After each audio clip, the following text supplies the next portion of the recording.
Terminamos a primeira viagem missionária de Paulo.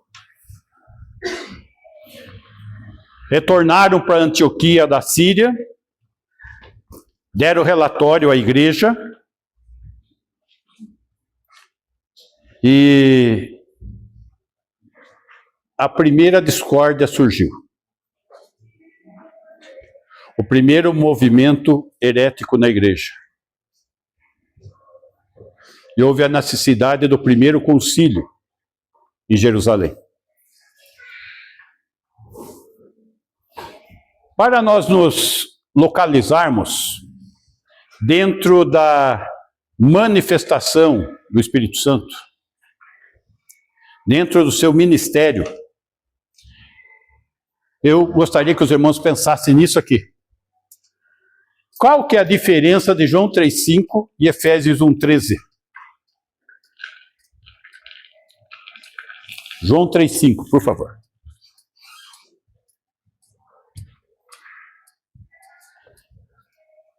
Respondeu Jesus a Nicodemos: em verdade, te digo, quem não nascer da água, ou seja, da palavra, e do Espírito, o Espírito Santo, não pode entrar no reino de Deus. Está falando de novo nascimento.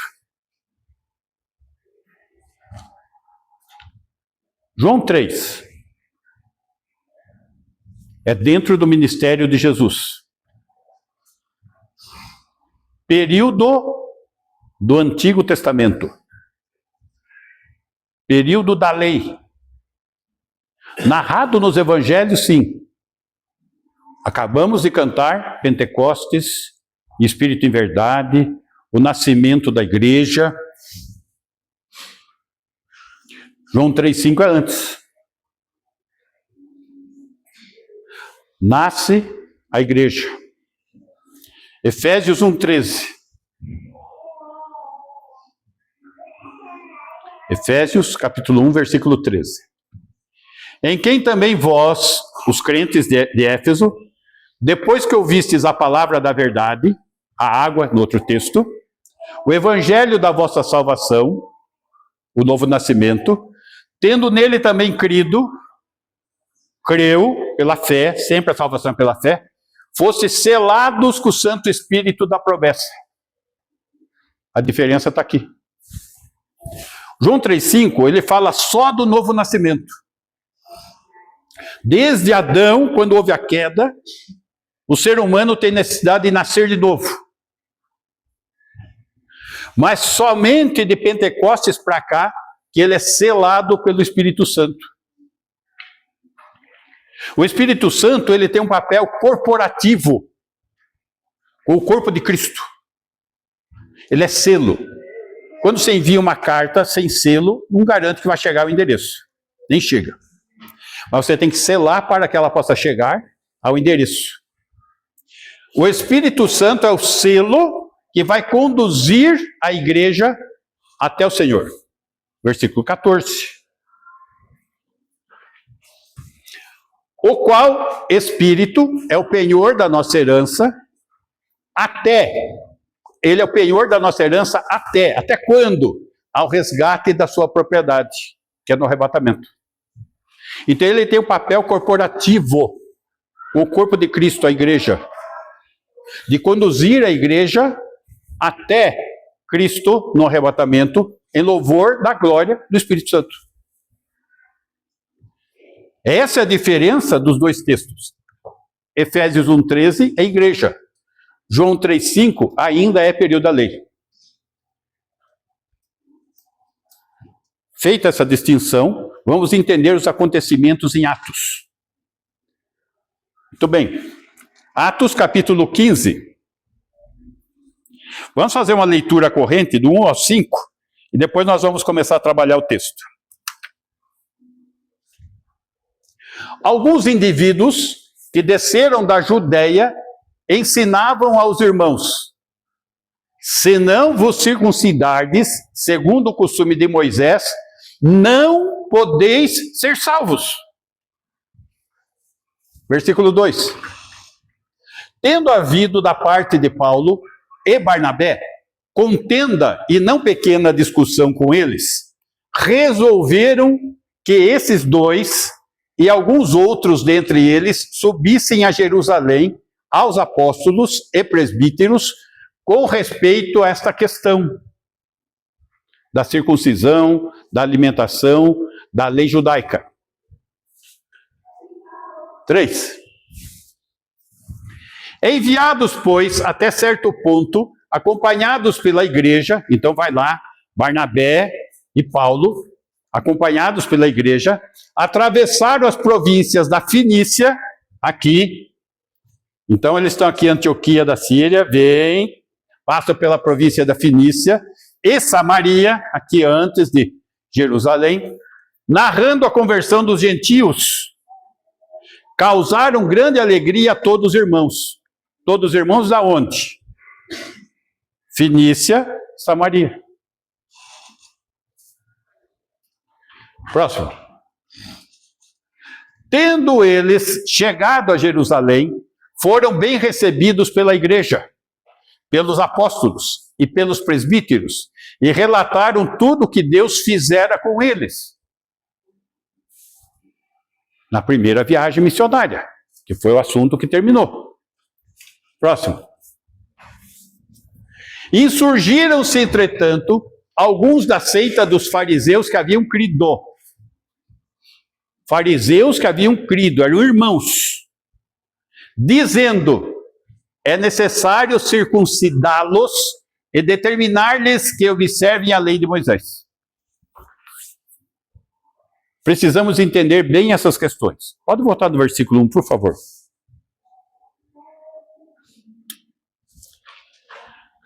Está atrapalhando, hein? Tá bom? É? Nós estamos, nesse momento aqui, o livro de expansão e separação. O livro de expansão aos gentios e separação do judaísmo, que a questão aqui é um debate com os fariseus.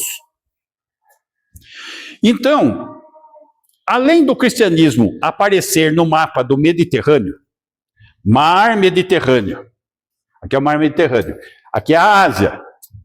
Então, o cristianismo se expandiu para Antioquia e foi para a Ásia, na primeira viagem missionária.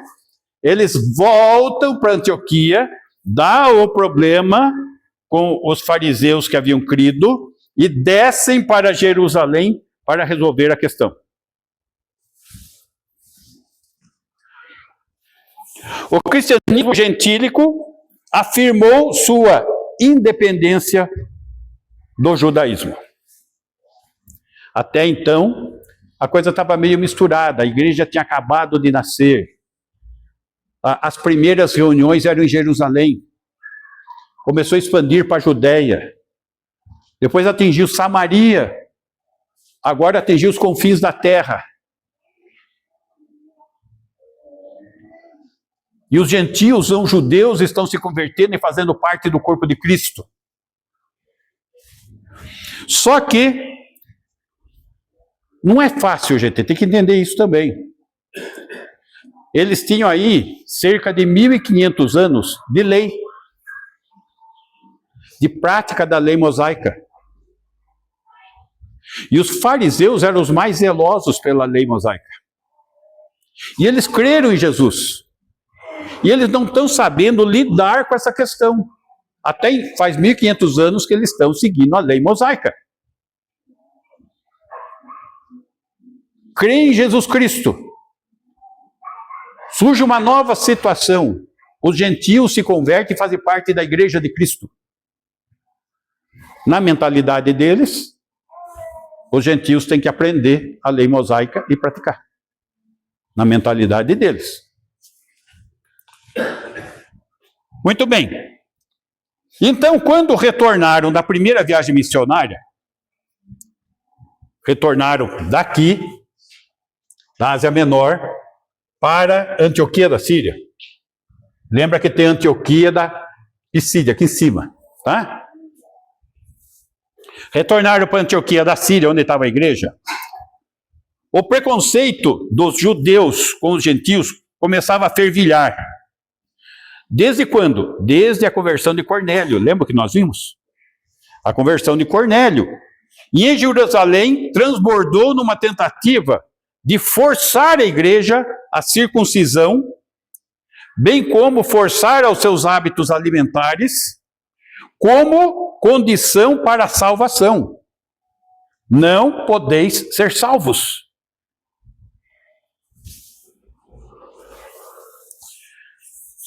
Alguns indivíduos que desceram da Judéia, estava aqui na Judéia, desceram. Aqui no nosso quadro está subindo, né? Mas aqui é questão de relevo, aqui está mais alto, desceu. Tá? Desceram da Judéia, ensinavam aos irmãos. Começaram a ensinar. Se não vos circuncidardes segundo o costume de Moisés, não podeis ser salvos. Essa é a questão que veio a lume, isso que veio a trazer a discórdia. Aí, versículo 2. Tendo havido da parte de Paulo e Barnabé contenda, começaram a discutir o assunto. E não pequena discussão com eles, com os irmãos fariseus que haviam crido, resolveram que esses dois, Paulo e Barnabé, e alguns outros dentre eles, alguns líderes da igreja, subissem a Jerusalém, aos apóstolos e presbíteros, com respeito a esta questão. Então, eles foram querer tratar o quê? A questão do concílio de Jerusalém. O concílio foi convocado a pedido de quem? Dos crentes da Antioquia, da igreja gentílica, tá? Para resolver essa questão. Para quê? Motivada para manter o princípio de que a salvação é como? Pela graça, por meio da fé, e não por obras da lei. A salvação é pela fé e não por obras. Percebam que essa questão entrou aqui, dentro da igreja cristã, e permanece até hoje, em vários grupos, no entendimento de várias pessoas, que têm a mente presa à sua formação religiosa. E não é bíblica, não é textual.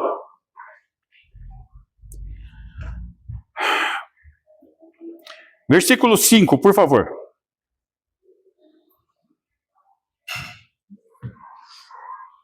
Insurgiram-se, entretanto, alguns da seita dos fariseus que haviam crido.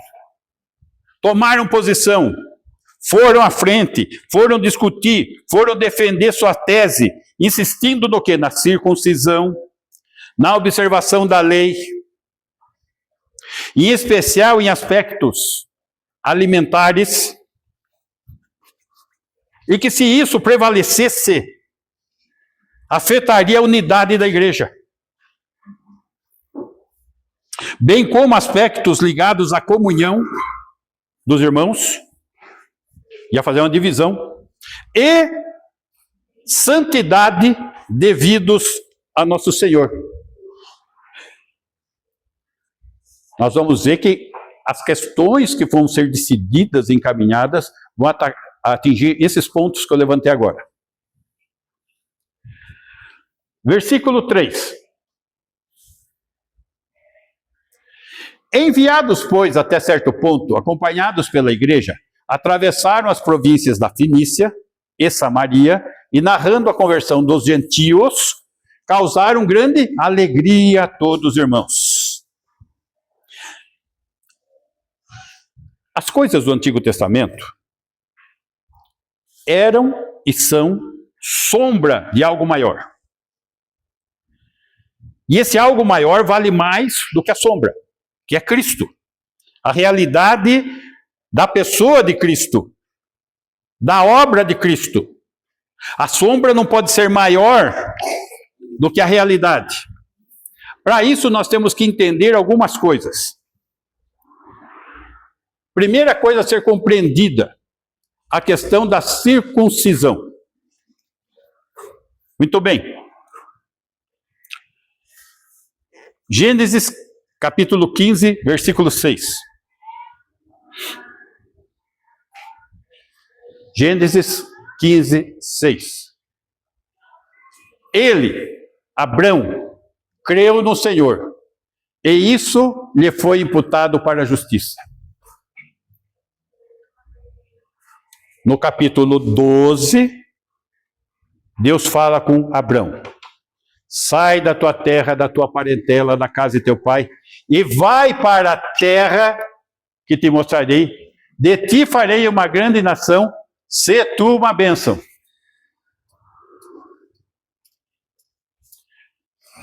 Deus convoca Abrão.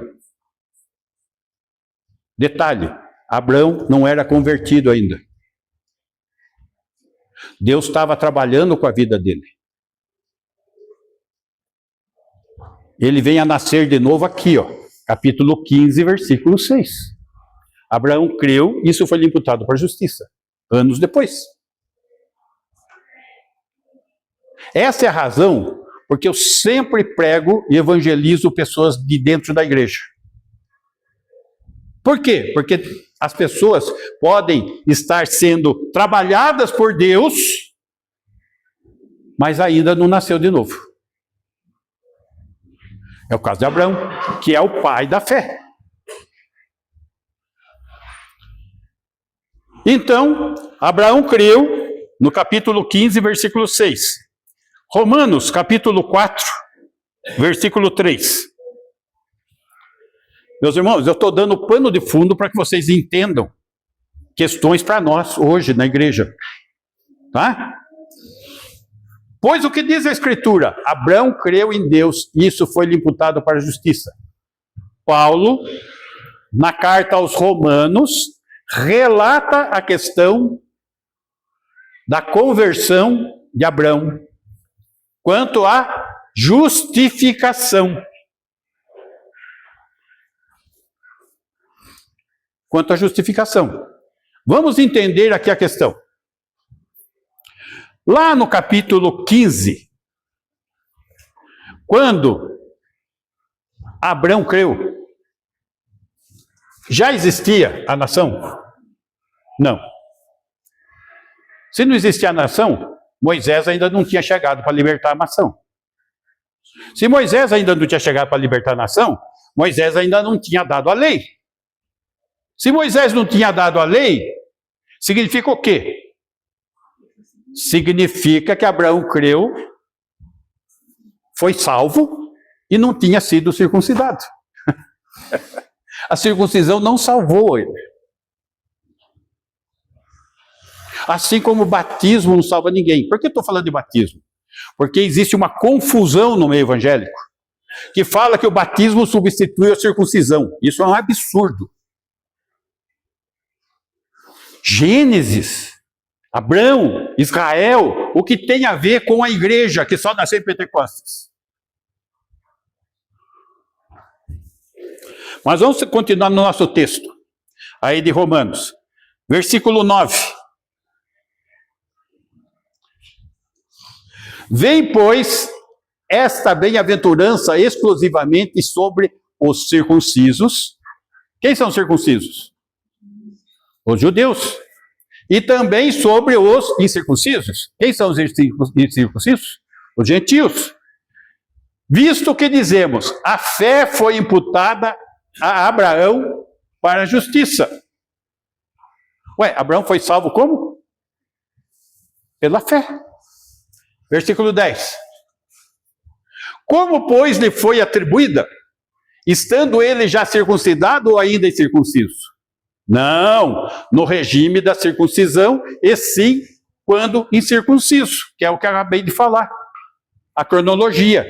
Ele creu antes de existir a lei. Antes de existir o ensinamento da circuncisão. Muito bem. Nós estamos em que versículo? Que eu não estou enxergando? 10, 11. E recebeu o sinal da circuncisão como selo da justiça da fé que teve quando ainda incircunciso. Ele creu no Senhor. E sinal. É um sinal para Abrão e a nação que viria a nascer dele. Para vir a ser o pai de todos os que creem, embora não circuncidados. Também dos incircuncisos. A fim de que lhes fosse imputada a justiça. Todos deveriam crer como Abraão creu. Por isso é o pai da fé. Próximo. E pai da circuncisão, isto é, daqueles que não são apenas circuncisos, os judeus, mas também andam nas pisadas da fé que teve Abraão, nosso pai, antes de ser circuncidado. Então a questão maior é o quê? A fé. Não é circuncisão. Esse é o versículo 12, né? É isso? Tá. Muito bem. Então a salvação se dá somente pela fé. Muito bem. Agora então, o porquê da circuncisão? Qual que é a questão? Vamos lá. Gênesis capítulo 15, versículo 17.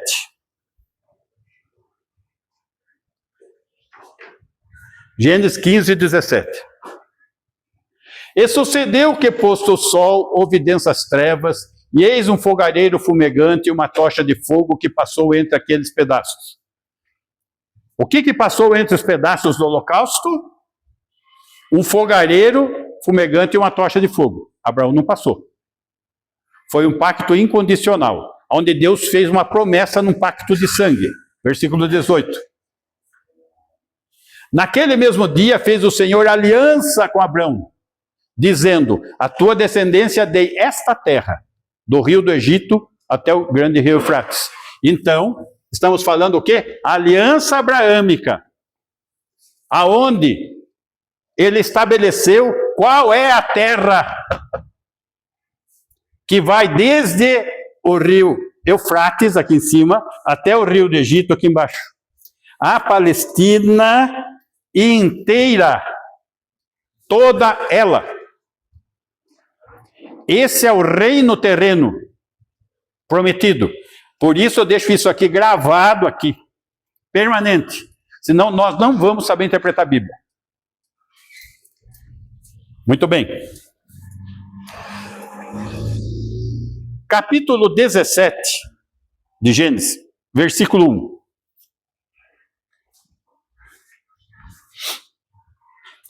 Quando atingiu Abrão a idade de 99 anos, apareceu-lhe o Senhor e disse-lhe: eu sou o Deus Todo-Poderoso, anda na minha presença e ser perfeito. Notem, depois desses acontecimentos, depois do pacto da aliança, Deus surge e conversa com Abraão novamente. Versículo 2. Farei uma aliança entre mim e ti e te multiplicarei extraordinariamente. Uma aliança entre quem? Deus e...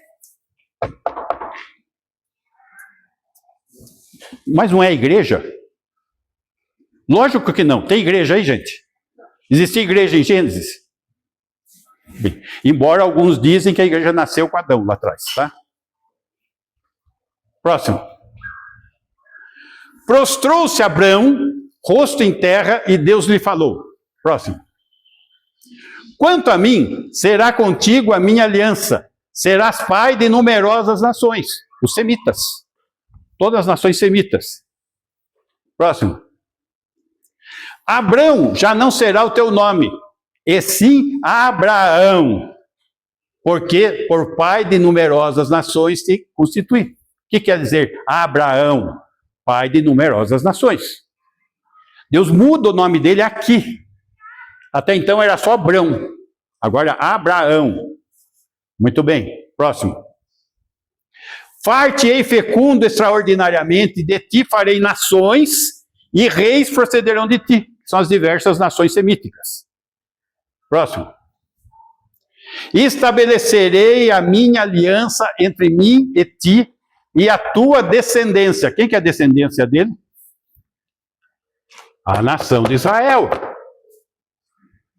No decurso das suas gerações. Até hoje. A aliança perpétua. para ser o teu Deus e da tua descendência, Israel. Próximo. Dar-te-ei a tua descendência a terra das tuas peregrinações, não só do Eufrates até o rio do Egito, mas também a terra de Canaã. Isso, quando aconteceu isso? Com Josué. Mas Josué possuiu a Palestina inteira? Não, só a terra de Canaã. Quando que vai ser a Palestina inteira? Na segunda vinda de Jesus. Quando o reino será estabelecido aqui na terra. Em possessão perpétua, e seria o seu Deus, de Israel. Cuidado, gente. Quando eu era adolescente, tinha retiro de jovens. E o retiro tinha que ir de circular até uma altura do estado de terra. Depois você pegava um trilhinho por meio da mata até chegar no local do acampamento. E a gente ia cantando, caminhando vou para Canaã, caminhando vou para Canaã. Gente, nós estamos caminhando para Canaã? Tem promessa de Canaã para nós? Isso aí. Próximo. Disse mais Deus a Abraão: guardarás a minha aliança, tu e a tua descendência. Quem é a descendência dele? Israel. No decurso das suas gerações, até hoje. Próximo. Esta é a minha aliança, que guardareis entre mim e vós e a tua descendência. Todo macho entre vós será circuncidado. Opa! Aqui que surge a circuncisão. Para quem? Judeus. Para que não se esquecerem da aliança que prometeu terra, nação e bênção. Próximo. Circuncidareis a carne do vosso prepúcio, será isso por sinal de aliança entre mim e vós. Essa é a razão da circuncisão dos judeus.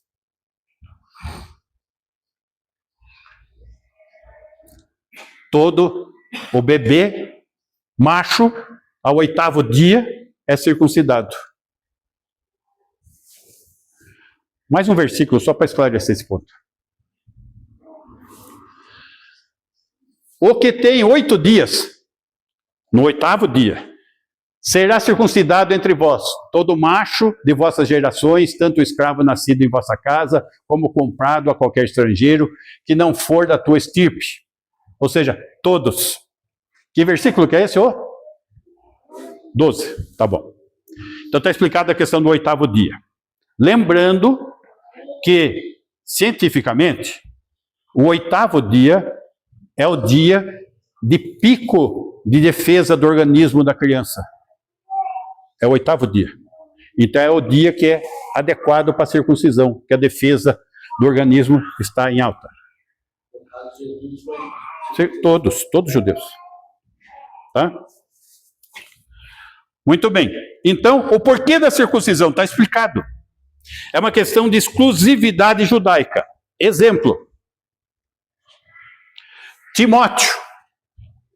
Quando ele saiu para o ministério, Paulo falou o que para Timóteo? Precisa circuncidar Timóteo. Ele não era circuncidado, mas ele era judeu.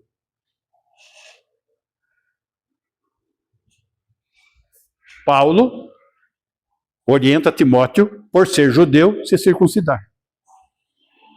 Mas a Tito, ele não faz a mesma exigência. Tito não era judeu. Estão compreendendo que é uma questão de Israel, uma questão de aliança abraâmica, a circuncisão? Muito bem. Essa é a questão que está na cabeça daqueles fariseus cristãos. Eles não estão sabendo entender, como hoje muita gente ainda não entende, que a circuncisão é um aspecto judaico. Não tem que circuncidar gentio.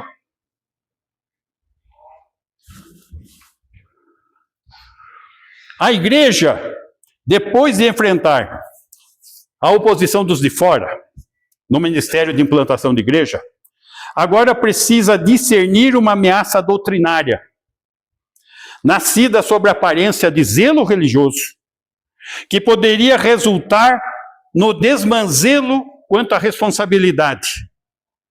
Como assim? Desmanzelo quanto à responsabilidade. 1 Timóteo, capítulo 3, versículo 15.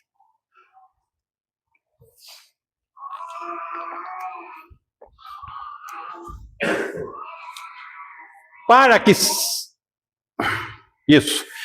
se eu tardar, fique ciente de como se deve proceder na casa de Deus. Como se deve proceder na casa de Deus, na igreja, que é a igreja do Deus vivo. Coluna e baluarte da verdade. A igreja, eu e vocês, somos coluna e baluarte da verdade. E não podemos ser desmanzelados. Não se negocia a verdade. Não se faz média com os outros. Esse negócio de fazer média é uma coisa que veio assim na mente do cristão, que está faltando Bíblia. Que, Deus é amor, precisa amar todo mundo. Então, para amar todo mundo, fica tudo no mar do amor. Aceita-se tudo e fica tudo bem. Então, se fosse assim, já aceita então a circuncisão lá atrás, aceita a lei de Moisés e fica uma bagunça. Mas não pode ser assim. Nós somos a coluna e o baluarte da verdade, não tem negócio, não tem acômodo.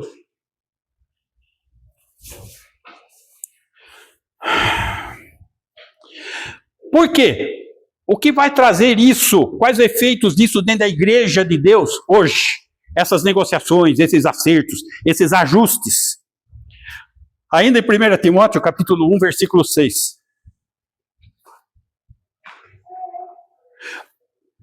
Desviando-se algumas pessoas destas coisas, perderam-se loquacidade frívola.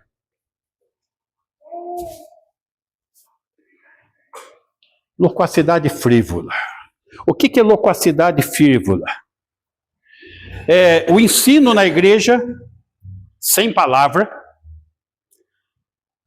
distorcendo e negando doutrinas,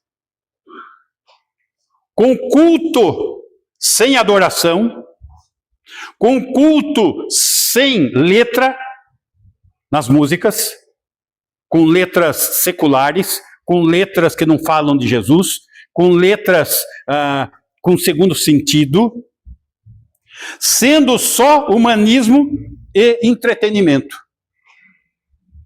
O culto virou entretenimento. É o gospel. É o show. Jesus sai de cena e entra os artistas de cena. Não tem negócio. Não tem ajuste. Culto é para cultuar. O centro é Jesus Cristo. Mas o pessoal quer fazer média.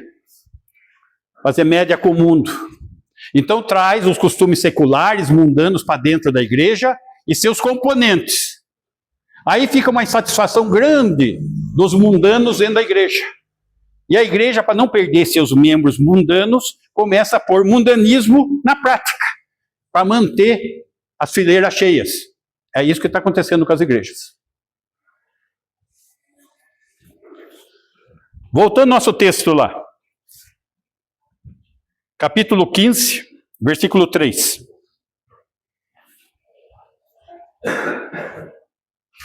Alguns enviados, pois, até certo ponto, acompanhados pela igreja, atravessaram as províncias da Fenícia e Samaria, narrando a conversão dos gentios, causaram grande alegria a todos os irmãos. Causaram grande alegria a todos os irmãos. Romanos, capítulo 3, versículo 18. Não há temor de Deus diante de seus olhos. 19. Ora, sabemos que tudo o que a lei diz, aos que vivem na lei o diz, para que se cale toda a boca e todo mundo seja culpável perante Deus. Por quê? Porque a lei condena. A lei mostra que somos pecadores, mas não salva. Ninguém é salvo pela lei. Versículo 20, aí está no qual? 18? É 18 esse? 19. Versículo 28. Concluímos, olha só a conclusão de Paulo. Concluímos, pois, que o homem é justificado pela fé, independentemente das obras da lei. Está claro aqui. 29. É porventura Deus somente dos judeus? Não o é também dos gentios? Sim, também dos gentios. É dos judeus, é dos gentios. Próximo. Visto que Deus é um só, o qual justificará por fé o circunciso, judeu, e mediante a fé o incircunciso, o gentio. A salvação é pela fé em Jesus Cristo.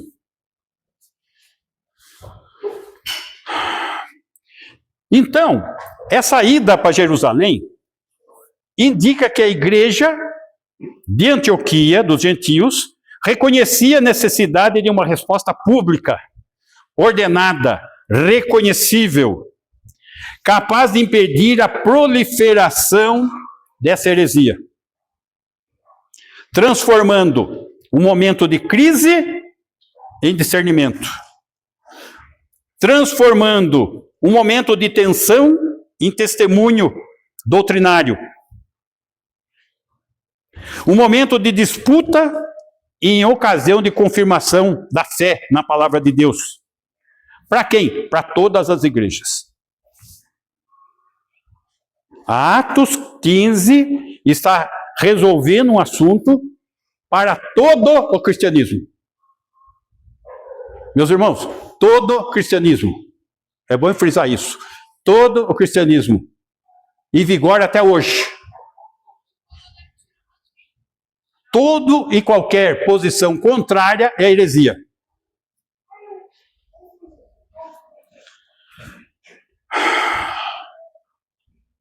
A graça avançou entre os povos, lá na Ásia Menor, que antes estavam distantes, estavam separados, porque isso é obra de Deus. É obra de Deus, não é triunfo de Paulo e Barnabé. Não é isso. Não é estratégia humana. Mas era a graça operando onde sempre houve separação até então. Efésios capítulo 2, versículo 13.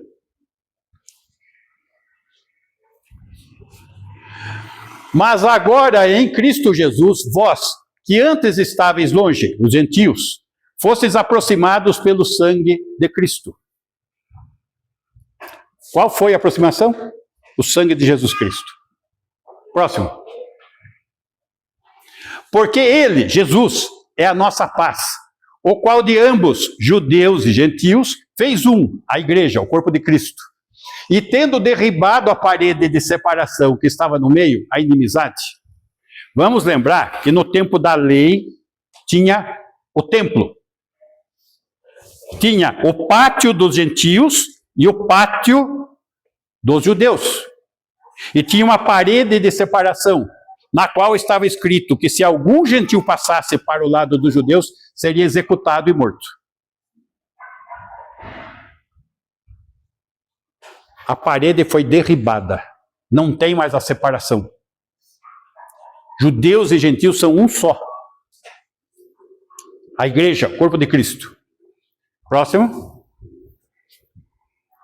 Aboliu na sua carne, no sacrifício de Jesus, a lei dos mandamentos na forma de ordenanças, lei mosaica. Para que dos dois, judeus e gentios, criasse em si mesmo um novo homem fazendo a paz. O corpo de Cristo. A igreja. Próximo.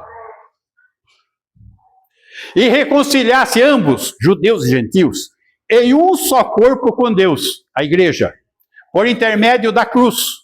O ponto de união aqui, a cruz. destruindo por ela o quê? A inimizade que havia. Próximo. E vindo, evangelizou paz a vós outros que estáveis longe, os gentios, e paz também aos que estavam perto, os judeus. Próximo. Porque por ele, por Jesus, ambos, judeus e gentios, temos acesso ao Pai em um Espírito. Pai, Filho e Espírito Santo. Próximo. Assim, já não sois estrangeiros e peregrinos, os gentios, mas concidadãos dos santos, e sois família de Deus, gentios e judeus que creem em Jesus Cristo, unidos pelo sangue de Jesus, o corpo de Cristo, família de Deus. Próximo. Edificados sobre o fundamento dos apóstolos e profetas, o Novo Testamento, sendo ele mesmo, Cristo Jesus, a pedra angular. É a base de tudo. Próximo. No qual todo edifício bem ajustado cresce para santuário dedicado ao Senhor. A igreja, o corpo de Cristo, cresce como santuário. Nós somos o templo do Espírito Santo, que é a diferença aqui que eu falei. Próximo. No qual também vós, juntamente, estáis sendo edificados para a habitação de Deus no Espírito Santo. Atos 1:13. Efésios 1:13. A igreja, só a igreja tem o selo e a habitação do Espírito Santo. Todo o período do Antigo Testamento, a pessoa que cria só nascia de novo, não tinha habitação do Espírito Santo. A habitação do Espírito Santo é só da igreja.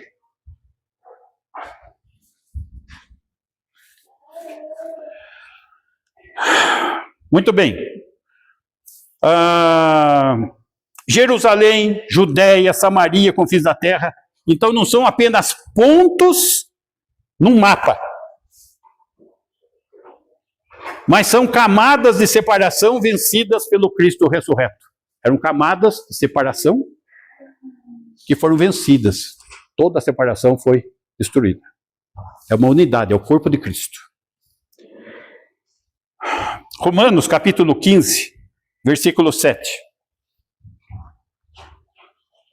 Romanos 15, 7. Portanto, acolhei-vos uns aos outros, como também Cristo nos acolheu para a glória de Deus. Está falando do corpo de Cristo, a igreja. Próximo. Digo, pois, que Cristo foi constituído ministro da circuncisão, em prol da verdade de Deus, para confirmar as promessas feitas aos nossos pais. Judeus. Promessas feitas aos pais, aos judeus. Próximo. E para que os gentios, agora vai falar dos gentios, glorifiquem a Deus por causa da sua misericórdia, como está escrito: por isso eu te glorificarei entre os gentios e cantarei louvores ao teu nome, entre os gentios. Por isso nós estamos reunidos aqui, nós gentios. Próximo. Isso aí, esse versículo, é uma profecia do Antigo Testamento, tá? Aqui também, ó. E também diz: alegrai-vos, ó gentios, com o seu povo. Próximo. E ainda, louvai ao Senhor, vós todos os gentios, e todos os povos o louvem. Alegria. Era o que estava acontecendo lá. Estavam se alegrando porque os gentios estavam se convertendo e faziam parte do corpo de Cristo. Isso estava profetizado. Essa alegria, esse momento. Voltando lá, no versículo 4.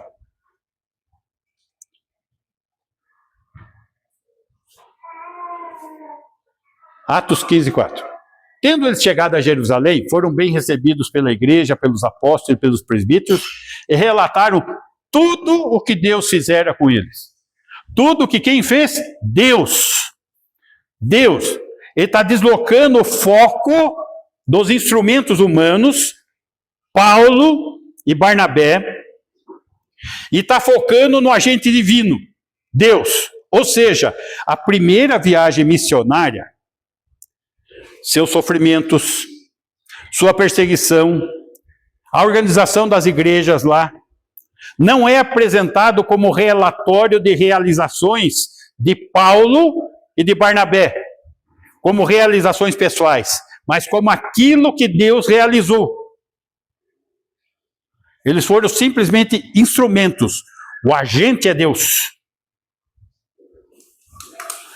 2 Coríntios, capítulo 4, versículo 5.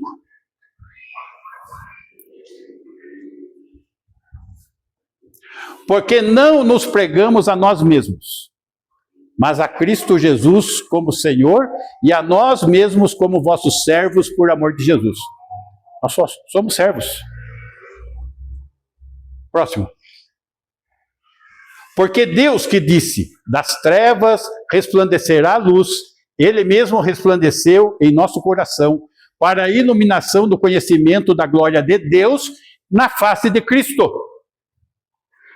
É Deus, é Cristo, nós somos só servos. Próximo. Temos, porém, este tesouro em vasos de barro, nosso corpo. Vaso de barro. Esse aqui está cheio de trinca. Já está quase indo. Para que a excelência do poder seja de Deus e não de nós. A excelência do poder é de Deus, não é de nós. O poder pertence a Deus e não a algum líder da igreja. Eu não sei se vocês viram pela internet, chegando um líder de igreja para seus liderados, e ele descia do carro assim, e o pessoal ia beijando a mão dele. Uma beleza. Absurdo. Não é homem. O homem é só vaso de barro.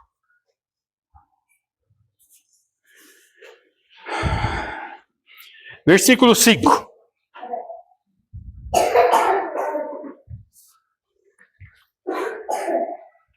Insurgiram-se, entretanto, alguns da seita dos fariseus que haviam crido. Eles creram em Jesus. Dizendo, é necessário circuncidá-los e determinar-lhes que observem a lei de Moisés. Meus irmãos, o que isso nos ensina? Cuidado. Cuidado com a compreensão que carregam do antigo regime religioso. Tem pessoas vindas de diversas, né? A maioria sempre vem do catolicismo, mas tem outras fontes também. Tem outras fontes evangélicas que não têm a base doutrinária, que não têm a Bíblia como referência. Ah, mas a pessoa se converteu, mas ela traz uma bagagem errada. Cuidado, cuidado com a bagagem. Pois a conversão não elimina os hábitos antigos formados ao longo da vida. Eu tive um professor que ele falava assim, o melhor é se converter cedo. Porque velho, quando se converte, é que nem lata de lixo velha. Que lata de lixo velha forma aquele cascorão. E vem cheio de lixo e sujeira que ele carregou durante a vida inteira. Ele falava isso, e é verdade. E é verdade. A fé recebe o Senhor. Com certeza, os fariseus haviam crido. A fé recebe o Senhor. O discipulado aprende. Precisamos aprender o que está na Bíblia, de fato. E com o tempo, nossa mente é transformada à imagem de Cristo. Rogo-vos, pois, irmãos, pelas misericórdias de Deus, que apresenteis os vossos corpos como sacrifício vivo, santo e agradável a Deus, que é o vosso culto racional. Não vos conformeis com este século, mas transformai-vos com a renovação da vossa mente, para que podeis experimentar qual seja a boa, agradável e perfeita vontade de Deus. Mente transformada. mente transformada. Nós temos que tirar tudo aquilo que não é de Deus e colocar as coisas de Deus. Tirar aquilo que é do homem, da religião do homem, e colocar as coisas que estão na sua palavra, na sua vontade. Sem fé é impossível agradar a Deus. Que fé? Essa fé que tem certeza e convicção na palavra de Deus. Essa fé que agrada a Deus. Essa outra fé cega, só religiosa, sem base bíblica, isso é veneno. Precisa ser mudado, transformado. E somente a palavra de Deus é forte. Amém? Amém. Ok, irmãos? Vamos orar, vamos ficar em pé?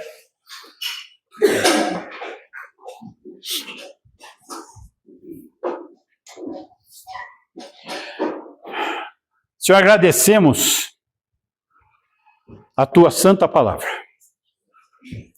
Agradecemos o agir do Teu Espírito Santo nos iluminando, para que possamos compreender as verdades eternas. Agradecemos porque o Senhor nos amou, antes mesmo desse mundo existir. Com uma finalidade, sermos santos e irrepreensíveis, para um viver que glorifique o Teu nome. Para isso o Senhor nos deu o selo do Teu Santo Espírito, para que pudéssemos ser dirigidos em espírito e em verdade. Gratos pelo privilégio, exaltamos o Teu nome, porque somente o Senhor é digno de adoração e louvor. E que o amor de Deus, o Pai, amor demonstrado na entrega do Seu Filho, o Senhor Jesus Cristo, que tem derramado superabundante graça, Senhor, sobre as nossas vidas a cada dia, apesar de não merecermos. E tem se feito presente em nós, na pessoa de Deus, o Espírito Santo, que tem nos ensinado, tem nos consolado e tem nos guardado até o dia de estarmos contigo. Que assim seja com a Tua igreja hoje e sempre. Amém.